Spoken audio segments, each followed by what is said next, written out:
When we played Canon Yaounde, there was this boy who used to come to our hotel, and he was bigger than us by that time. He kept on asking us, "Are you really players? Are you going to play?" And we told him, "No, we are just youth team players. We came here to learn."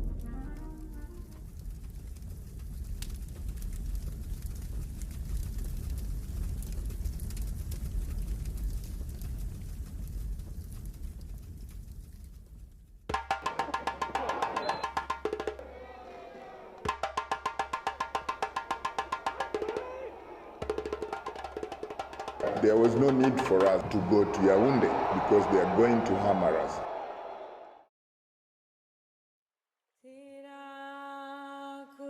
The story we are about to tell today is a story of desire. Zedekiah Otieno ZICO, they call him, born at Pumwani Maternity Home in Nairobi. ZICO grew up in Maringo and Kariobangi estates of the city.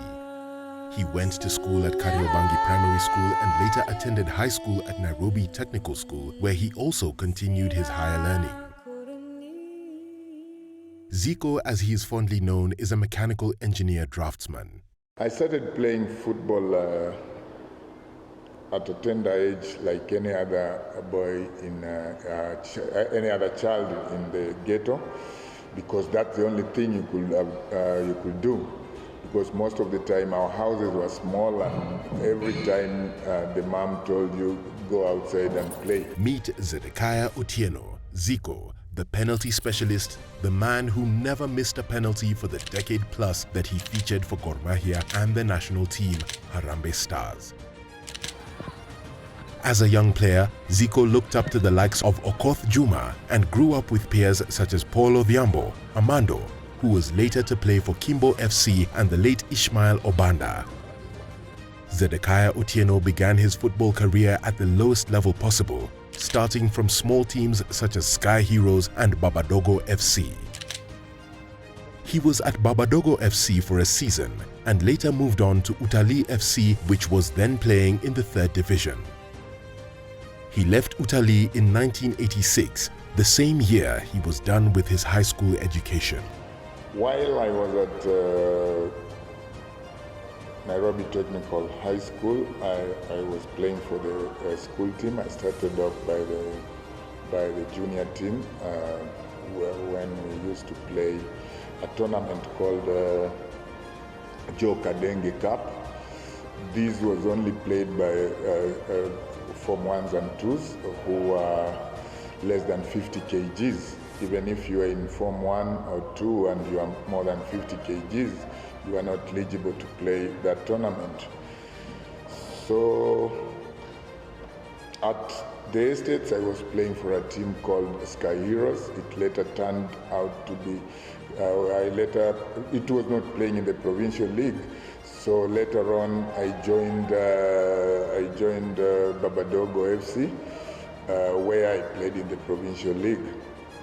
From Babadogo, I went to Utalii Football Club, and I went there when they were still in Division 3. I played there for 2 years, and from 1984 to 86. Then in 86, I joined a team in Nairobi called Speedways. Zedekiah Otieno wanted a team that could help him continue with his schooling as he played.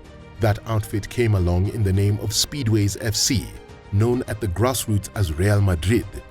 At Speedways FC, he was with Charles Omondi Correa, Adach Osewe, Churchill Omolo, Ismail Banda, Zacchaeus Omondi, Daktari, and others. Great players by all accounts. During their time, the team produced other greats such as Shoto Lukoye, Bernard Otieno, Kefa Tasso, and Bobby Vitalis under the able hands of Texas Omema.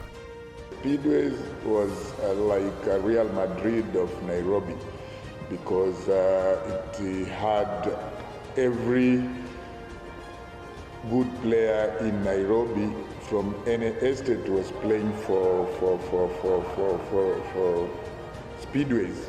And previously, before we joined speedways, there was it was called Iqbal, and it had players like Vitalis Owor, the late Bernard Otieno.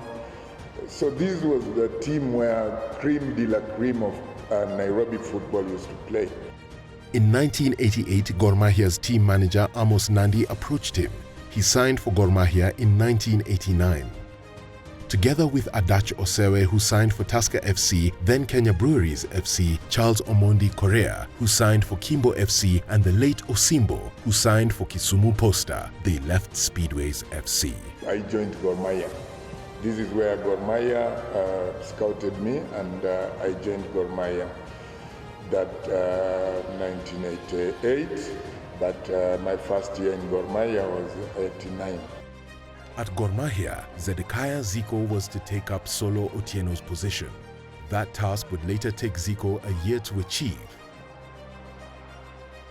Gor Mahia was then under coach Jack Johnson, with names Solo Otieno, Austin Oduor Makamu, Tobias Ochola, Juakali, and other big names for the Mandela Cup victory adorning the green jersey.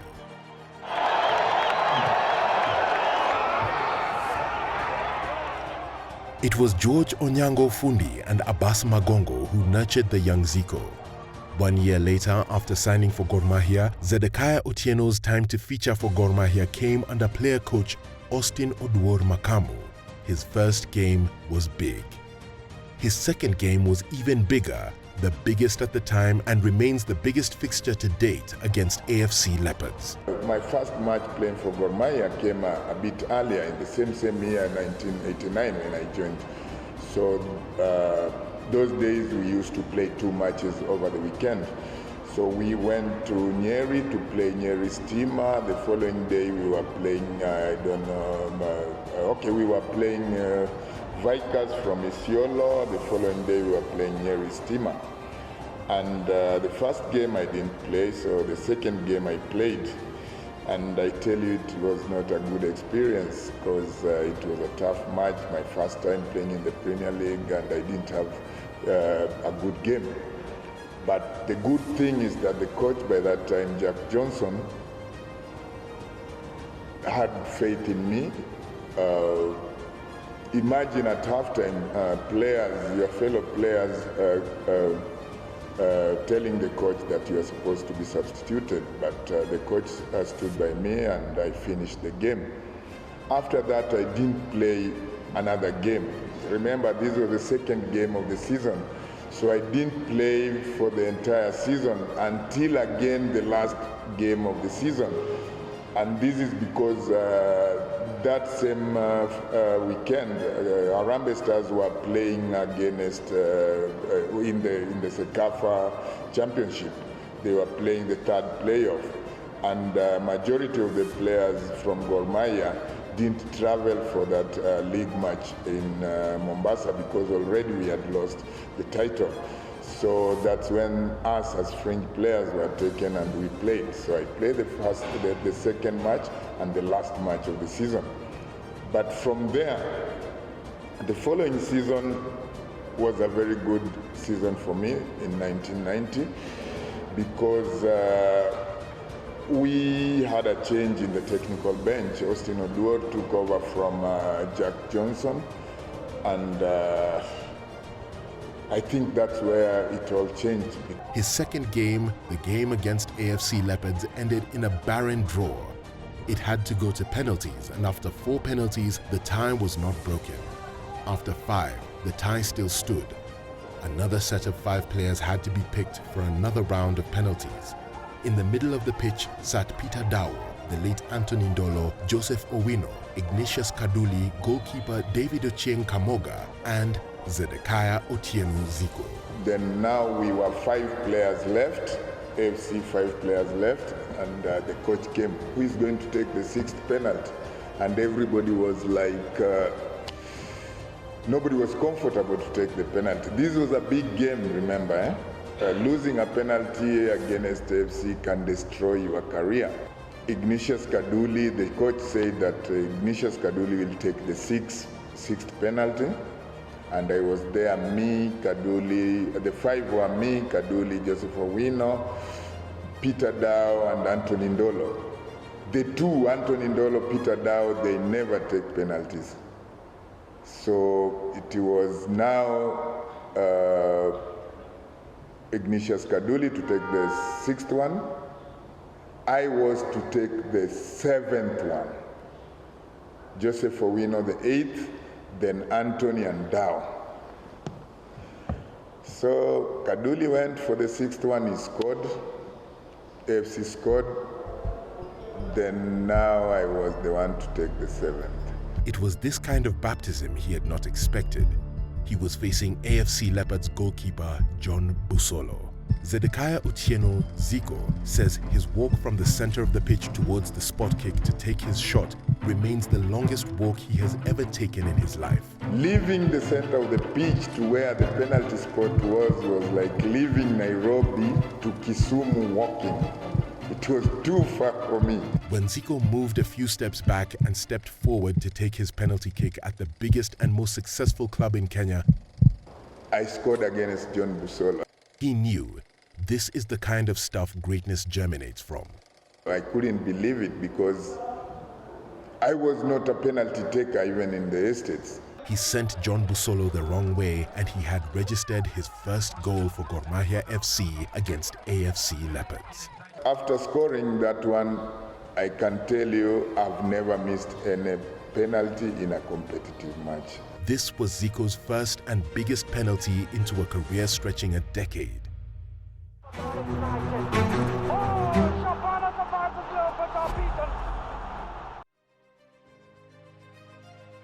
ZICO remembers the match against Canon Yaoundé of Cameroon with nostalgia, his biggest match ever. This was a fixture that Gor Mahia did not look at with anticipation. In their last fixture, Canon Yaoundé had played to a draw against Gor Mahia in Nairobi and later whipped them 6-0 in Cameroon. When we played Canon Yaoundé here and we drew 0-0, their coach said that there was no need for us to go to Yaoundé because they are going to hammer us. Remember the last time Gor Mahia were in Yaoundé and they had a better team than what we had in 1991. They were hammered 6-0. So for us, they said, just don't come to Yaoundé. But football being football, we had to travel because we had to honor the fixture. I can remember there was this boy who used to come to our hotel and our training sessions. He was like, for now in Kenya we can say he was in Form 2. And he was bigger than us by that time. And he kept on asking us, guys, are you really players? Are you going to play? And we told him, no, we are just youth team players. We came here to learn. Canon Yaoundé brought forth a lineup so good that it included players such as Biik Omam, Kem Dipa, a ball thrower extraordinary. All these players had helped the Cameroon national team to reach the World Cup quarter-finals. But the young Gor Mahia team held their ground, salvaging a 1-1 draw, courtesy of Zedekiah ZICO Otieno. The goal. So after the match, this boy came to us and he was like, you guys are really good players. How come you play football and you're too small? But we told him football is all about intelligence. It's not the massness of your body. So I think that was another game which I'll never forget in my life because it was tough. It was tough. Zedekiah ZICO Otieno got his national team call-up in 1992 under Mohamed Keri. His first match for the national team was a friendly against the Egypt national team. We were going for a friendly match in Egypt, and by that time Mohamed Keri was the coach. So it was a surprise. Those days we used to see the names of the players who have been selected in the newspapers. It was not like now, when the national team is being selected, you can know it the same day because of the social media thing. But by then you had to wait for the newspaper the following morning, and the national team squad has been named. Then you go through the names to see your name. So we went to Egypt. I can remember that day we were playing in Thika as Gor Mahia, and from Thika we had to alight at Safari Park because the camping was at Moi International Sports Complex. So luckily to me, some players didn't come.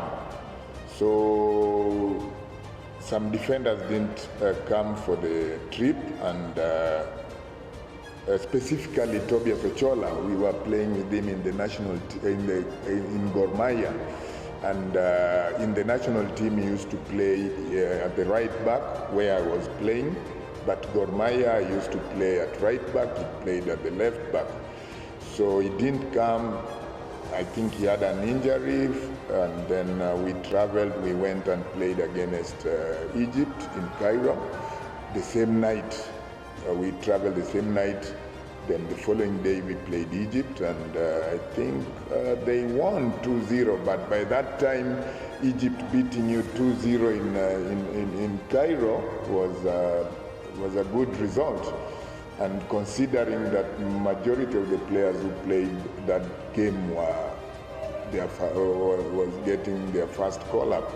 So after that, we played in the Africa Cup qualifiers against Zaire here in Nyayo, and we lost 3-1. I didn't play. I didn't play in that match, but I was in the 16. Those days we used to be 16, not 18. So after the match, the fans brought a lot of noise. Oh, coach, you have good players and you are not fielding them. Then I can remember coach confronting one of them and asking, who are those good players you are telling me I didn't field? And I was surprised because this guy said, you have good players like Zedekiah here and he didn't play. So, hey. So that's when I started, so I can really do this. And a year later, we went for the return leg in Zaire. That's another day I can't forget because the stadium was packed. We were there. I can remember Musa was just coming into the team. This was, I think, his debut for him. We had a very young team, but very good players because I was playing at right back. Musa and Alan were playing in the central defense. We had Francis Oduor playing on the left back. We had Magongo in the midfield. So we had these very talented, Tony Luanga was there, Nachok was there. We had this very good team, Henry Motego. So we won that game, 1-0. We scored in the 6th minute and it was like, they'll just score. For them, they thought they'll score, there's still time. But we managed to defend, and at the end of the day, we won. That's the last time Kenya won a competitive match away from home until Ghost Mulei's team beat Cape Verde. I don't know, it was like 10, 12 years later. For 7 years, Zedekiah ZICO featured for the national team and captained the team at some point. ZICO featured for Gor Mahia for 8 straight years, leaving the club while still captain. He moved from Gor Mahia and joined Reunion for a season before picking his boots and immersing himself into coaching. In the year 2000, he started his coaching career at Kariobangi Sports, where he groomed players such as Francis Wadegu, Joseph Nyaga, Hilary Omondi, and Anthony Kimani, among others. He was here for 2 years. Kawangware wanted a coach. Their chairman was, their patron was the chairman of federation in Nairobi, Kiara, and he approached me, and that's how I started big-time coaching.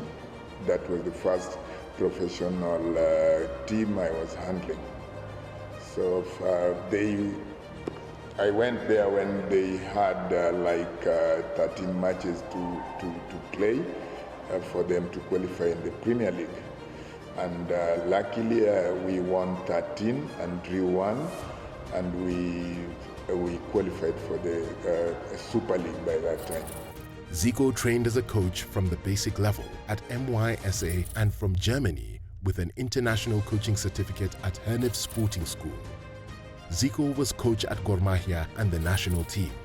He has also coached Sony FC and Rangers FC.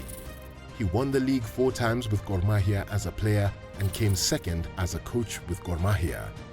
He is credited to have molded players such as Musa Mohamed, Anthony Akumu, Kevin Omondi, Dan Makori, Kitawi Ibrahim, among others.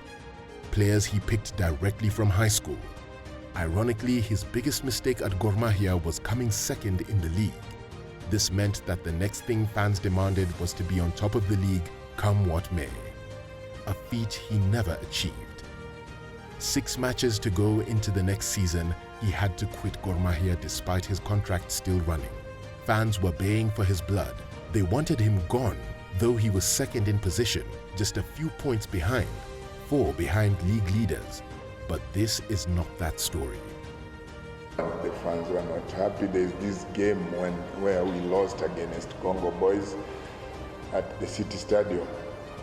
And that match, I was not part of the training. I was attending a CAF B license for 2 weeks.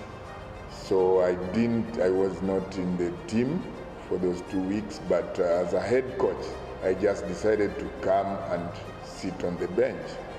My assistant, Awono Anaba, and Pro were handling the team. So we were beaten, and every blame was put on me. Gor Mahia fans are known for escorting their coaches through the gates if their expectations are not met. He was not frisked or escorted out. He had his mechanisms of dealing with such behavior. But in his last days at the club, they locked him in the stadium for more than 6 hours. He is one of a kind. So I had to leave again, and I went to Sony. So again, I worked at Sony for 1 year, and I took a break after that 1 year to come and do politics. I contested the Kariobangi Ward MCA's position. So I didn't succeed in politics, and I came back into football. So Sony called me again the same year, and I went back, helped them for 1.5 year. Then I left Sony. I came to Posta Rangers. Posta Rangers had stayed in the nationwide for around 3 years. So I helped them get promotion to the Super League, Premier League now. When I joined KCB, I think they had just finished maybe 11th or 12th in the league, and so I had 2 missions to create a very competitive and winning team, 2, to develop individual players' skills so that they can attract call-ups in the national team. And I think so far we've done that. When Ghost came in as a head coach of the national team, he took 6 of our players, which was the highest number in the country. The following call-up, he called 3 of our players again. in the national team under 23, we had 3 players, Regan, Wasambo, and Wepo. So this shows that we've grown as a team. My first season here, we didn't finish because of the COVID. So by the time the league was cancelled, we were at number 5 with 8 matches to go. This is my first full season with the KCB, and we managed to finish second, which I think is great.